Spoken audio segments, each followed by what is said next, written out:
Assalamualaikum warahmatullahi wabarakatuh. Perkenalkan, nama saya Joko Prasetyo. Saya mengajar di SMP Negeri 2 Secang, Kabupaten Magelang, Provinsi Jawa Tengah.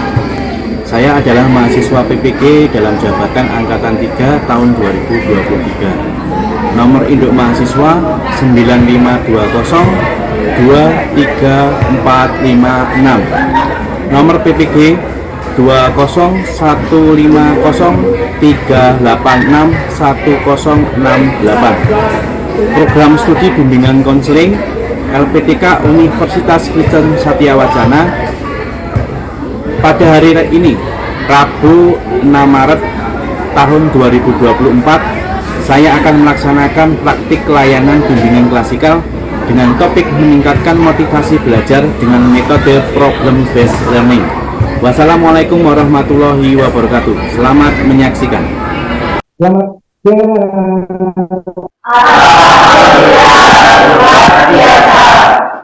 Hari ini yang tidak berangkat siapa? Najwa. Oke, terlebih dahulu sebelum kita melaksanakan kegiatan pada siang hari ini, marilah kita berdoa. Oke, dibimbing oleh ketua kelas. Siap. Doa mulai. Anak-anak, layanan bimbingan klasikal pada siang hari ini kita akan membahas topik tentang meningkatkan motivasi belajar. Tujuannya nanti setelah anak-anak melaksanakan layanan ini, anak-anak dapat mengumpulkan terkait dengan materi atau topik motivasi belajar. Yang kedua, nanti Bapak juga akan menampilkan video. Nah, anak-anak nanti juga akan mencari faktor-faktor yang mempengaruhi motivasi belajar. Yang ketiga, setelah anak-anak mengikuti layanan bimbingan klasikal, ya, anak-anak dapat merubah perilaku belajarnya sehingga meningkatkan motivasi belajar untuk anak-anak itu akan baik. Gitu ya. Hari ini siapa yang tadi pagi tidak sarapan? Oke. Mas Rian, kenapa tidak sarapan? Saya tidak terbiasa makan pagi. Oh, tidak terbiasa makan pagi. Anak-anak, sebetulnya setiap kegiatan itu harus diawali dengan sarapan. Karena apa? Karena sarapan itu penting. Ya, nanti diselami. Nanti sarapan tidak dipaksa. Ya. Pak Joko ada SBG. Ya. Anak-anak nanti mengikuti perintah Pak Joko. Ketika Pak Joko menyampaikan pagi, anak-anak ketuk 1 kali, siang ketuk 2 kali, sore ketuk 3 kali, malam tidur. Sudah siap? Siap ya? Siap.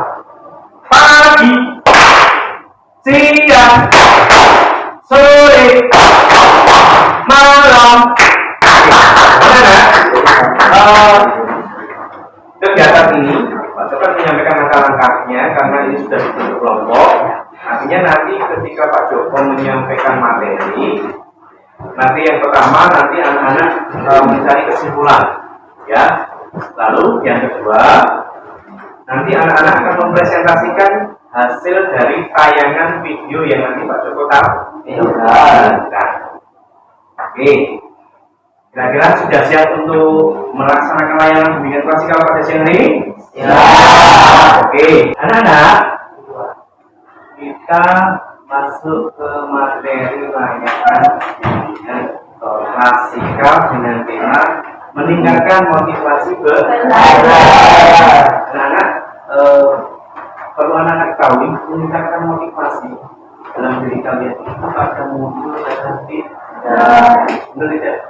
Akan muncul, akan untuk kita cari informasi selanjutnya. Nah, pengertian motivasi. Nah, Motivasi adalah merupakan suatu energi dalam diri manusia yang mendorong untuk melakukan aktivitas tertentu dengan tujuan tertentu.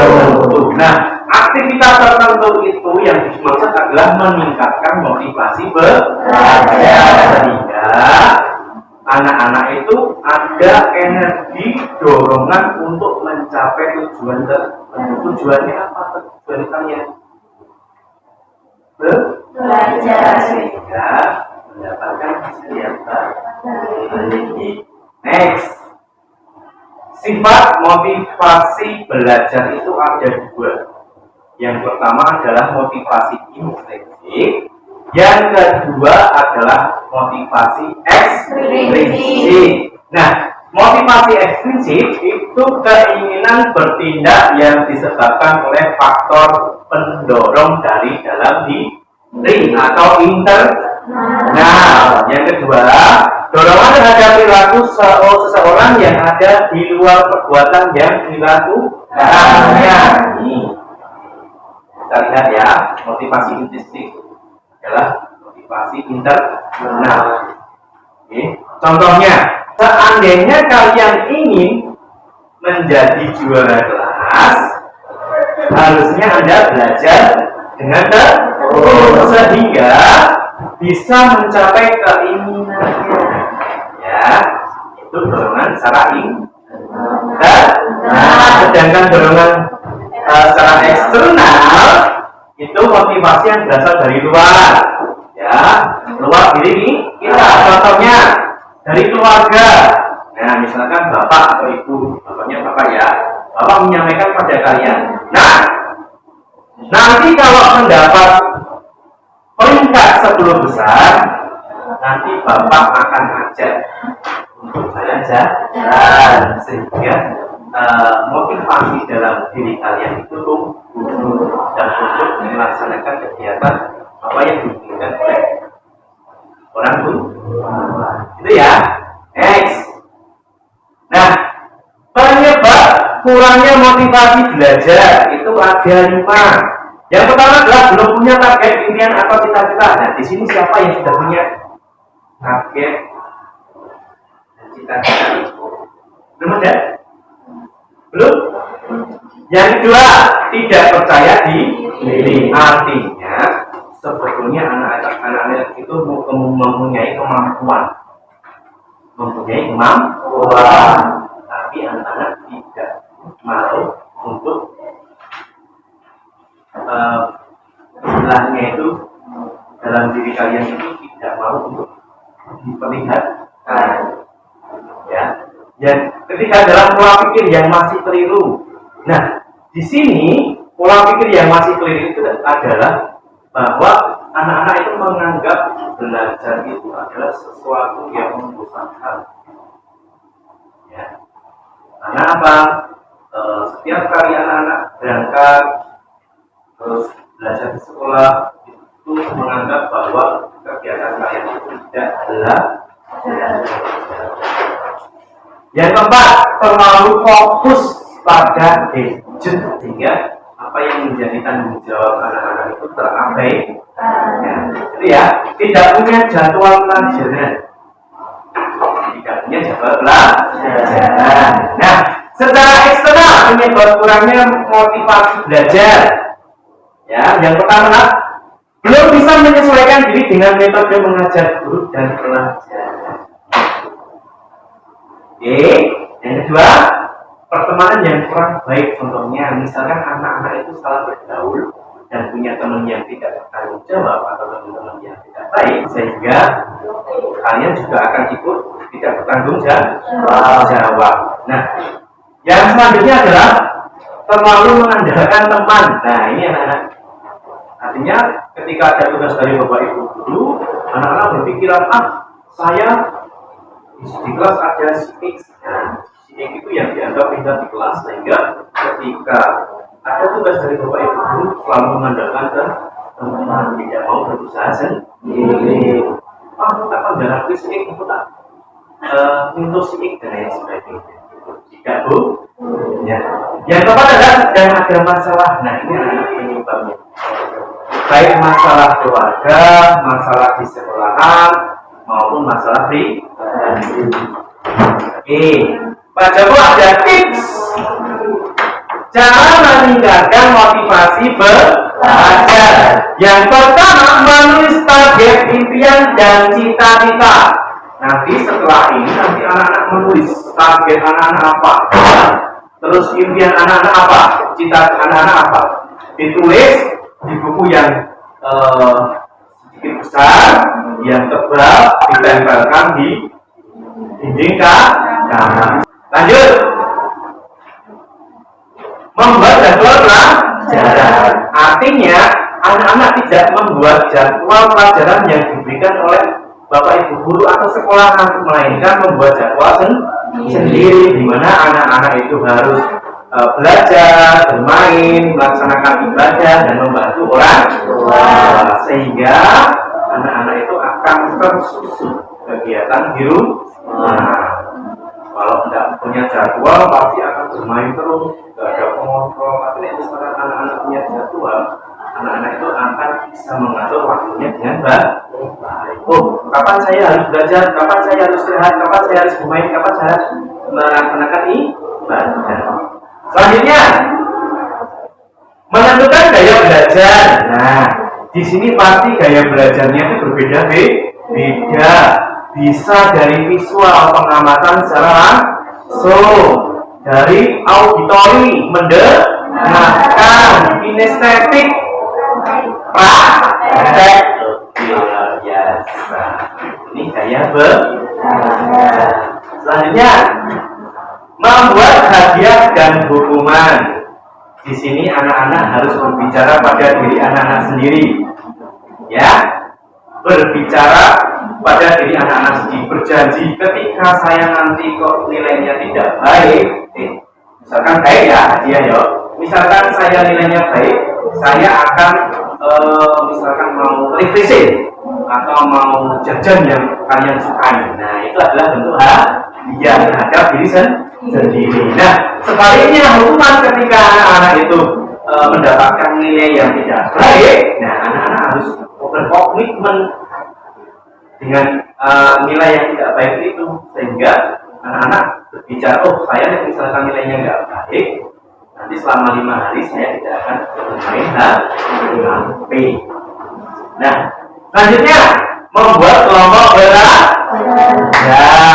Di sini anak-anak harus membuat kelompok belajar, sehingga ketika nanti sudah terbentuk kelompok belajar, ketika anak-anak punya motivasi yang begitu apa istilahnya itu semangat, ada teman yang lain untuk menyemangati, itu ya. Nah, istirahat dan refreshing. Istirahat penting nggak? Penting. Nah, setelah istirahat nanti harapannya nanti kembali segar, ya dong, sehingga pikiran tidak terkontaminasi dengan hal-hal yang lain. Refreshing juga jenuh, sehingga tidak mengganggu pikiran dalam belajar. Oke, anak-anak, sampai di sini ada yang mau ditanyakan? Ya. Silahkan simpulkan materi yang Pak Joko sampaikan.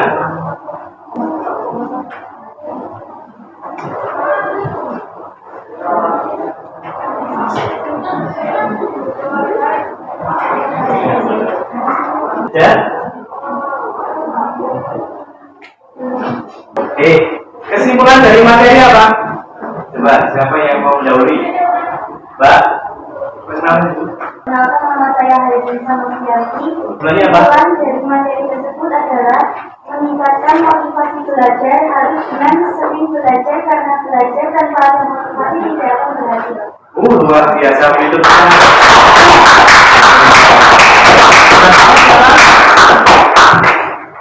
Oke, Mbak siapa? Ya.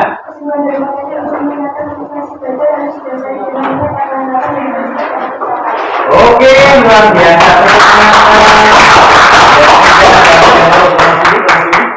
Oke. Kenalkan nama saya Julian Setia. Ya. Kesimpulan mempelajari materi, semua pekerjaan harus didasari dengan membuat jadwal. Kesimpulan dari materi hari ini itu adalah suatu energi ya yang digunakan untuk mendorong penggerak dalam suatu aktivitas sehingga dapat tercapai suatu hasil yang diinginkan. Ya, anak. Sekarang kita melihat tayangan video. Ya, nanti anak-anak diskusi pada kelompok. Ya, setelah itu nanti mempresentasikan.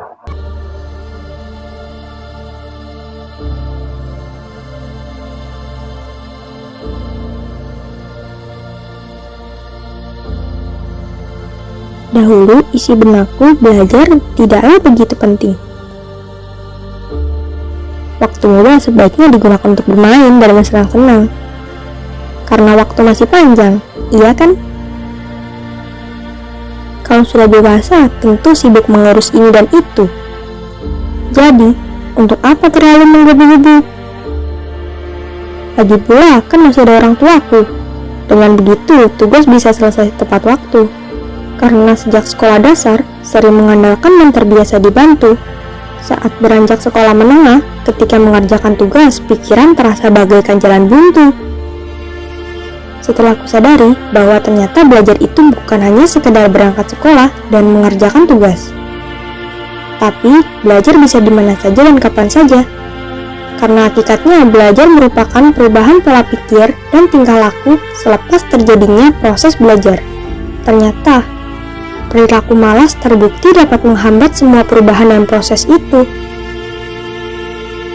Setiap berlangsungnya kegiatan ujian, kebiasaanku datang, kerjakan dan lupakan.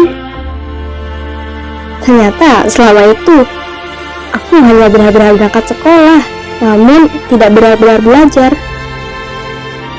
Dan tiba saat memilih sekolah yang diinginkan, namun pada akhirnya tak bisa dicapai. Karena terlalu membuatnya terlihat mudah digapai. Tapi tak ada usaha yang signifikan. Ingin marah, tapi tak berhak. Usaha saja tidak ada. Yang dilakukan hanya bermain dan bersantai. Bermalas-malasan dan menunda-nunda telah menjadi kebiasaan. Saat mulai melihat orang lain yang lebih unggul, rasa iri beriringan dengan motivasi pun muncul. Mulai dari titik itu, aku berjanji pada diriku bahwa aku harus berubah. Dengan membudayakan sikap untuk menjadikan semua tempat itu ilmu, dan selalu penasaran, kemudian bertanya itu perlu jika ingin tahu.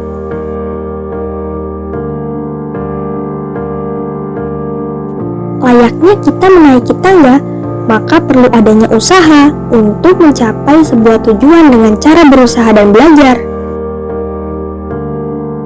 Mengingat kembali bahwa tujuan belajar adalah agar dapat berpikir secara rasional dan sebagai bekal dalam kehidupan sosial. Seharusnya sejak dulu bersungguh-sungguh, bukan malah acuh tak acuh. Berhasil atau gagal adalah realitas sosial yang biasa. Dengan adanya hal itu, kita bisa terus belajar dari pengalaman.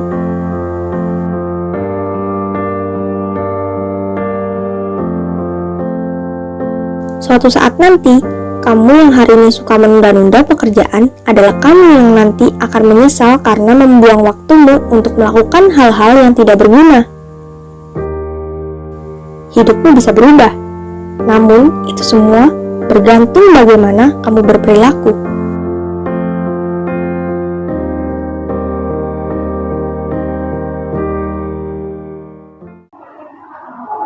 Iya, benar.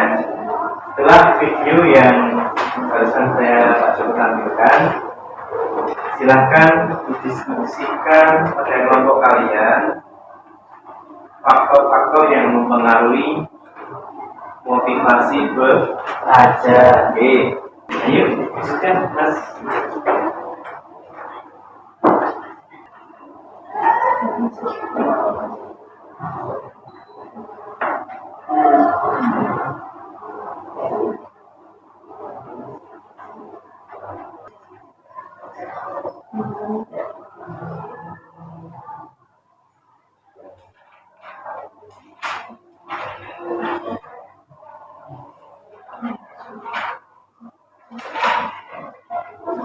Oke, sudah selesai. Oke, kalau sudah selesai, kita akan menuju dari kelompok mana dulu? Kelompok satu mana? Kelompok satu. Silakan. Apa faktor-faktor yang mempengaruhi motivasi belajar terkait dengan tampilan video? Dari kelompok kami, hasil diskusi berdasarkan tayangan video tersebut adalah cerita video yang menceritakan bahwa sebuah kegagalan akan dijadikan pengalaman, sehingga keinginan untuk melakukan perubahan harus dikerjakan dengan kerja keras. Oke, luar biasa. Kelompok 3 sudah siap? Kelompok 2 sudah siap? Oke. Dari kami yang mempresentasikan hasil dari video tersebut, kebiasaan belajar tidak dilakukan sejak dini karena sering mengandalkan orang lain. Oleh karena itu, keinginan hal yang biasa setelah menyadari bahwa belajar merupakan pola kerja dan tingkah laku selepas terjadinya belajar. Karena melihat perilaku belajar orang lain yang mendapatkan nilai yang bagus, sehingga usaha untuk belajar muncul.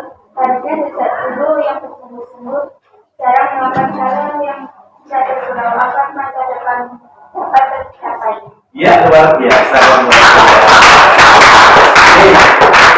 Oke, terakhir ini anak-anak, siapa yang mau bertanya dari penjelasan dari kelompok 1 dan 2?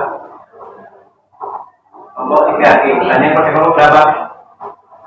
Saya mau bertanya kepada apa yang menyebabkan motivasi belajar kurang dari ibu tadi.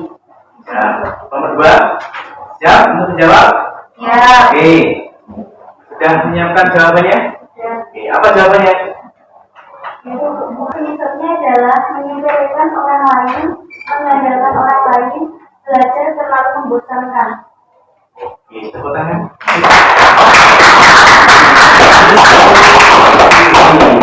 Mempresentasikan hasilnya ya. Oke anak, karena waktunya hampir habis, ya, anak-anak, setelah ini nanti anak-anak akan membuat kesimpulan hasil kegiatan layanan bimbingan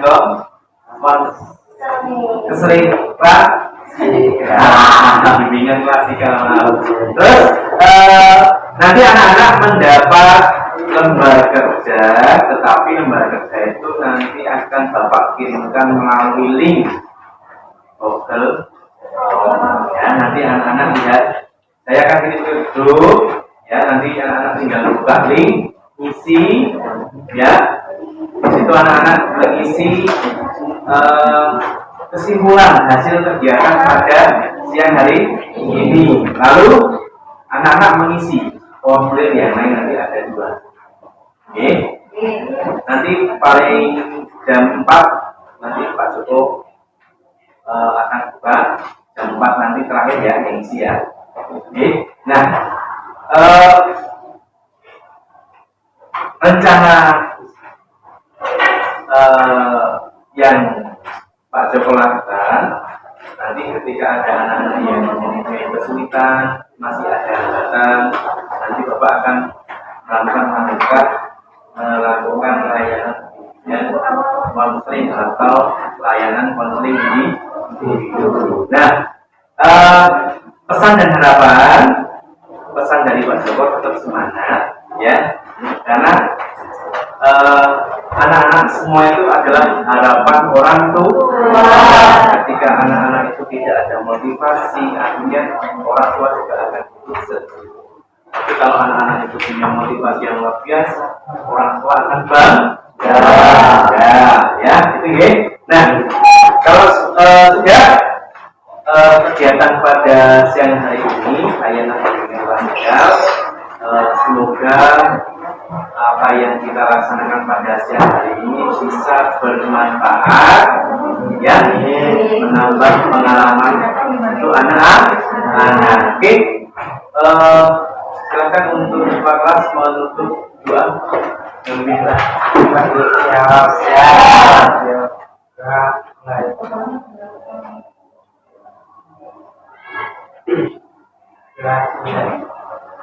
Alhamdulillah. Silakan pulang. Salam untuk orang tua. Ya, hati-hati di. Assalamualaikum warahmatullahi wabarakatuh. Waalaikumsalam warahmatullahi wabarakatuh.